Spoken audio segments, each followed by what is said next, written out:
갑상선암은 진단 과정에서 어떤 검사법들이 좀 적용될 수 있나요? 네.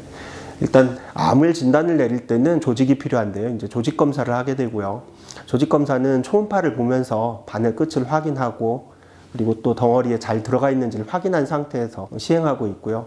새침 흡입 세포 검사라는 검사를 통해서 갑상선의 제일 흔한 유두암 같은 경우는 한 98%까지 정확하게 진단이 내려질 수 있습니다. 그래서 그 검사가 필수고요. 세포 검사만 가지고 진단이 안 내려지는 암도 있습니다. 그럴 때는 요즘은 수술 여부를 결정하기 위해서 총조직 검사 같은 조직을 좀 많이 얻는 그런 검사를 하기도 하고요. 또 조직만 가지고 부족한 경우에는 유전자 변형을 보는 비라프라는 검사를 통해 가지고 또 도움을 받기도 합니다. 그런 이제 여러 가지 방법을 통해 가지고 진단을 내리고 수술 여부를 결정한다고 생각하시면 됩니다. 한 가지로 했을 때 그 부분을 좀 정확도가 좀 떨어질 수 있고 그렇기 때문입니까? 일단은 세포가 잘 나오고 그 세포 모양만 가지고 진단이 내려지는 흔한 암은 유두암인데 그 암은 세포질 검사만 통해서도 세포 검사만 통해서도 진단이 쉽게 내려지고요.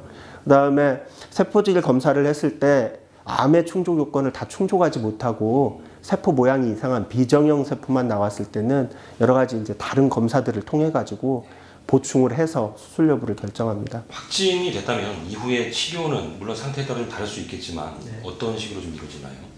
첫째는 아직까지는 고형암이라고 그러죠. 우리가 수술을 해서 뗄 수 있는 암들, 그런 암들의 치료 원칙은 수술입니다. 수술을 하는 이유는 암을 가만히 놔두면 전이할 수 있고 또는 주변 조직을 파먹고 들어가는 침윤 이런 게 일어날 수 있기 때문에 그런 것들을 고려해서 수술로 제거하는 방법을 택하는 거고요. 수술 후에는 항암 치료에 해당하는 방사선 요드 치료나 아니면 외부에서 바깥에서 방사선을 찌는 치료 등 이런 다양한 치료를 하게 되고요.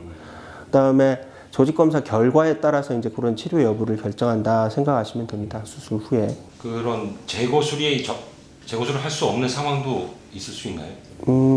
일단은 굉장히 빨리 자라는 암 중에 역형성암이라는 게 있는데 그런 암은 수술을 해도 큰 의미가 없을 정도로 빨리 자라는 경우가 있고요.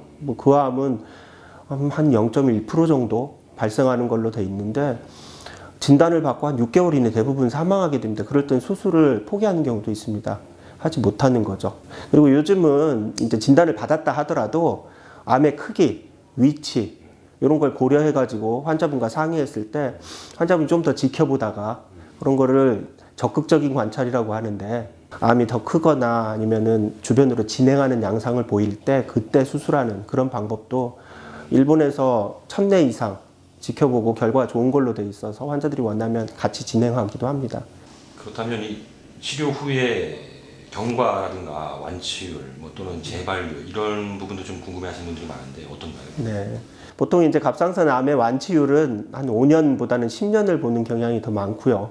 워낙에 천천히 자라는 암이기 때문에 늦게도 재발하는 경우도 있고 또 생존율이 너무 높기 때문에 한 10년을 보는데 연차별로 계속 높아져서 최근에 한 4, 5년 동안에 수술하신 분들 중에는 거의 100% 완치. 왜 그러냐면 초기에 발견만 하면.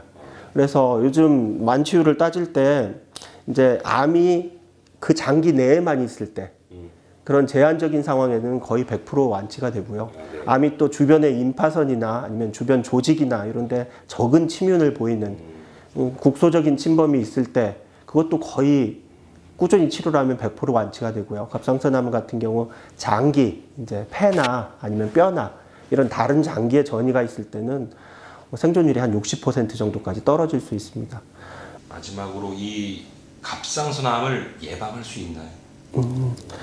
예전에는 어떤 통계들은 술을 오히려 먹는 사람이 갑상선암이 적게 발생한다는 그룹도 있었는데 요즘은 너무 과음을 자주 하는 사람들은 갑상선암 발생 가능성이 높아지는 걸로 통계 자료들을 보이는 연구들도 있고요. 또 흡연도 마찬가지고 또 비만도 갑상선암 발생하는데 조금씩은 영향을 미치는 요소가 아닐까 생각하고 있기 때문에 건강한 생활을 유지하는 게 중요하고요. 예후가 좋은 암이기 때문에 걸렸다 하더라도 전문의하고 상의해서 수술을 하고 치료를 꾸준히 하면 얼마든지 완치될 수 있는 암이기 때문에 희망을 가지셔도 좋은 암입니다.